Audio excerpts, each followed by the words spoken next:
Bubur sumsum dikunyah-kunyah.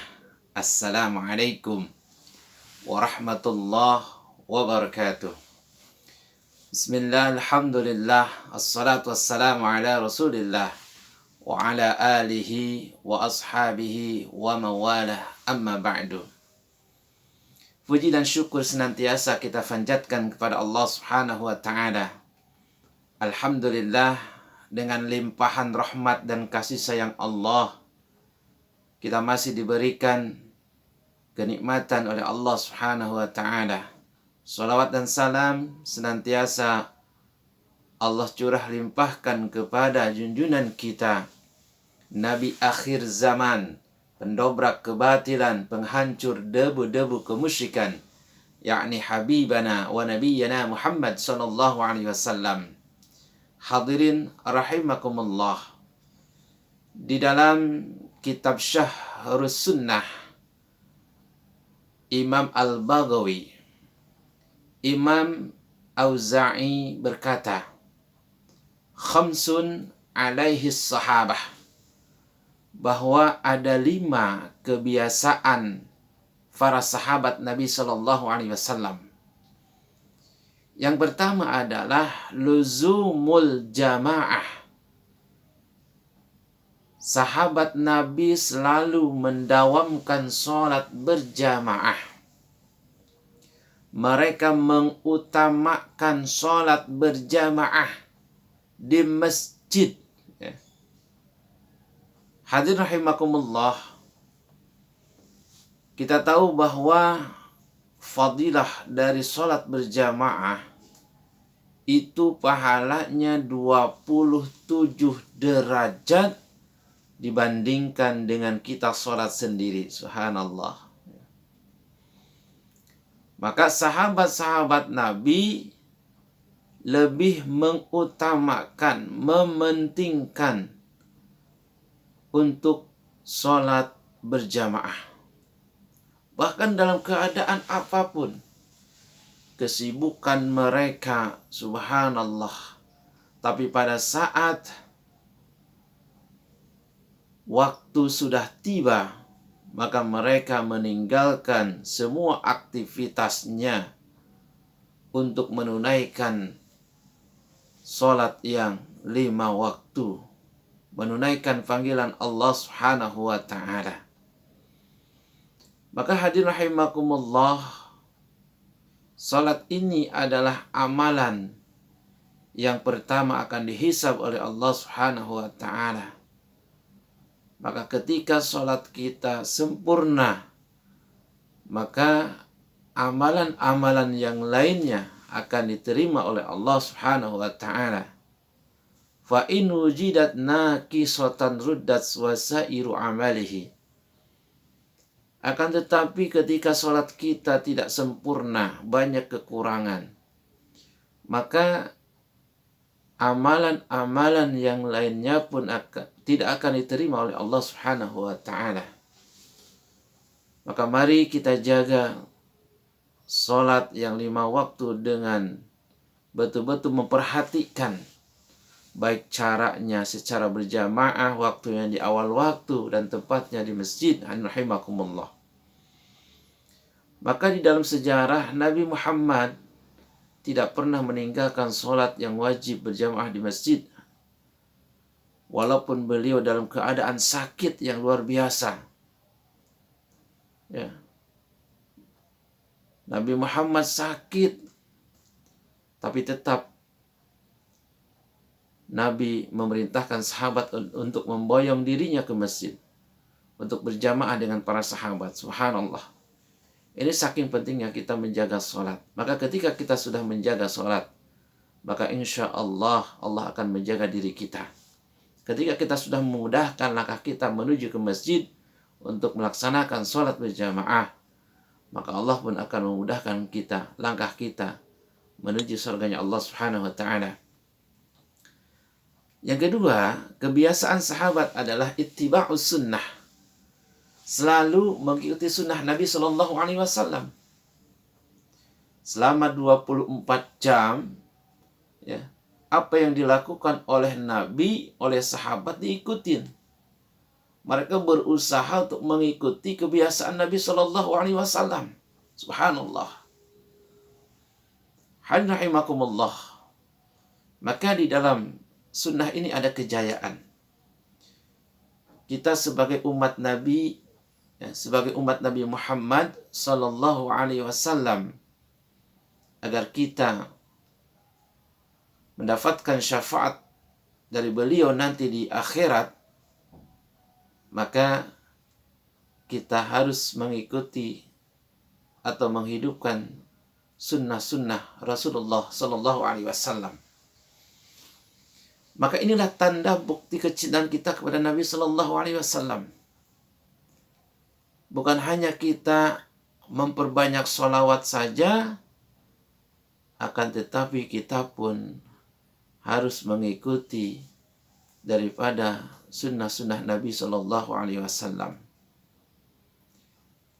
Maka makna dari sunnah itu adalah di saat kita melaksanakannya, maka kita akan mendapatkan pahala. Akan tetapi di saat kita meninggalkan sunnah, maka kita akan rugi. Rahimakumullah. Di dalam Al-Quran surah Ali Imran, Allah berfirman, Kul in kuntum tuhibbunallah fattabi'uni. Katakanlah, hai Muhammad, kalau kalian cinta kepada Allah, maka ikutilah Nabi, ya, ikutilah aku, kata Nabi. Fattabi'uni yuhibbukumullah, maka Allah akan mencintai kalian. Subhanallah. Di dalam hadis riwayat Ibnu Asakir dalam kitab Mukhtarul Ahadis, Rasulullah Sallallahu Alaihi Wasallam sabda, Man ahya sunnati faqad ahabbani, wa man ahabbani kana ma'i fil jannah. Barang siapa yang dia menghidupkan sunnahku, berarti sungguh dia telah mencintai aku, kata Nabi. Wa man ahabbani kana ma'i fil jannah. Dan barang siapa yang cinta kepadaku, maka dia akan bersamaku di dalam surga. Subhanallah. Maka kita berusaha dalam 24 jam ini, ketika kita mencontoh Nabi Sallallahu Alaihi Wasallam, maka itu akan senantiasa bernilai pahala. Hadirin rahimakumullah. Kemudian yang ketiga, kebiasaan sahabat Nabi adalah wa ummaratul masajid, senantiasa memakmurkan masjid-masjid. Subhanallah. Dalam surah At-Taubah ayat 18 Allah berfirman, Innama ya'muru masajidallah man amana billah wal yawmil akhir wa aqama as-salah wa ata az-zakah wa lam yakhsha illallah fa'asa ulaika ay yakunu minal muhtadin. Allah berfirman, sesungguhnya orang-orang yang memakmurkan masjid-masjid adalah mereka orang-orang yang beriman kepada Allah dan mereka beriman kepada hari akhir. Wa qamas salah, mereka selalu melaksanakan salat. Wa ataz zakah, selalu membayar zakat. Wa lam yakhsha illallah, dan mereka tidak takut kepada apapun kecuali hanya takut kepada Allah Subhanahu wa taala. Hadirin rahimakumullah. Maka di Indonesia terutama masjid itu banyak, ya. Bisa sampai ribuan, belum musholanya. Subhanallah. Nah, bagi kita tidak ada alasan, ya. Pada saat sudah tiba waktu azan sudah dikumandangkan, maka bagi kita wajib menunaikan perintah Allah Subhanahu wa taala. Walaupun kita dalam perjalanan dimanapun, kita masih bisa mampir, karena di setiap perjalanan pasti kita akan menemukan masjid atau mushola. Mudah bagi kita, hadirin rahimakumullah. Kemudian yang keempat, kebiasaan sahabat Nabi adalah wa qiraatul Quran, ya. Senantiasa membaca Al-Quran, mempelajari Al-Quran, ya, memahami Al-Quran, mengamalkan isi Al-Quran, dan mendakwahkan Al-Quran. Subhanallah. Hadir rahimakumullah. Nabi SAW bersabda, "Man ahabballah fayuhibbul Quran." Barang siapa yang dia cinta kepada Allah, maka cintailah Al-Quran. Kata ulama, bagaimana kita mencintai Al-Quran? Yang pertama, kita baca. Setelah kita baca, kita pelajari. Apa yang kita pelajari? Kita pelajari ilmu tajwidnya, makharijul hurufnya, sifatul hurufnya, rahimakumullah. Ya. Karena penting ini pelajaran mengkaji ilmu tajwid ini sangat penting. Walaupun belajar ilmu tajwid ini hukumnya fardu kifayah. Akan tetapi di saat kita membaca Al-Quran, maka menerapkan ilmu tajwidnya itu menjadi fardu ain. Berarti kita wajib belajar kepada setiap individu untuk mempelajari ilmu tajwid. Rahimakumullah. Di dalam salat kita selalu membaca Al-Quran.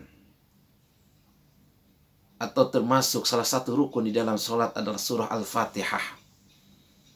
Maka pada saat kita membaca surah Al-Fatihah saja itu harus benar, harus fasih, ya. Tidak boleh salah. Karena itu merupakan rukun daripada salat. Rahimakumullah. Ya. Mulai dari Bismillahirrahmanirrahim. Alhamdulillahi Rabbil Alamin. Ar-Rahmanirrahim. Maliki Yawmiddin. Iyyaka na'budu wa iyyaka nasta'in. اهدنا الصراط المستقيم صراط الذين أنعمت عليهم غير المغضوب عليهم ولا الضالين آمين. Belajar terus, rahimakumullah. Tahsin Al-Quran, pelajari bacaan Al-Quran kita. Ya. Jangan apa? Jangan bosan-bosan. Atau jangan sampai kita malu, ya. Jangan ada perasaan malu di saat kita mau belajar Al-Quran. Atau karena usia kita sudah tua, jangan mengatakan usia kita sudah tua, tapi katakan usia saya masih muda. Maka banyak kesempatan bagi saya untuk belajar. Terus belajar, subhanallah. Maka setiap ada kajian tahsin, kita hadir rahimakumullah. Kita hadiri tahsin, kajian tahsin untuk belajar Al-Quran di mana saja, ya. Kita belajar talaki langsung kepada guru Al-Quran, subhanallah. Maka belajar Al-Quran ini tidak bisa sendiri, tapi harus kita talaki langsung, ya, ke guru, berhadapan langsung. Rahimakumullah. Kemudian kebiasaan sahabat yang kelima adalah al-jihad fi sabilillah, berjuang di jalan Allah Subhanahu wa taala. Makna jihad di sini belum diartikan jihad perang. Akan tetapi makna jihad di sini adalah bagaimana kita melawan hawa nafsu yang ada dalam diri kita. Karena dalam diri kita itu ada hawa nafsu yang selalu menyuruh kita dalam keburukan. Maka kita arahkan hawa nafsu itu ke jalan yang benar, ya, supaya kita tidak terjerumus ke dalam jurang kehinaan. Rahimakumullah. Semoga Allah Subhanahu wa taala memberikan taufik hidayah kepada kita, kekuatan agar kita bisa mengalahkan atau mengarahkan hawa nafsu yang ada dalam diri kita ini. Barakallahu li wa lakum. Wallahul muwaffiq ila aqwamit thoriq. Wassalamualaikum warahmatullahi wabarakatuh.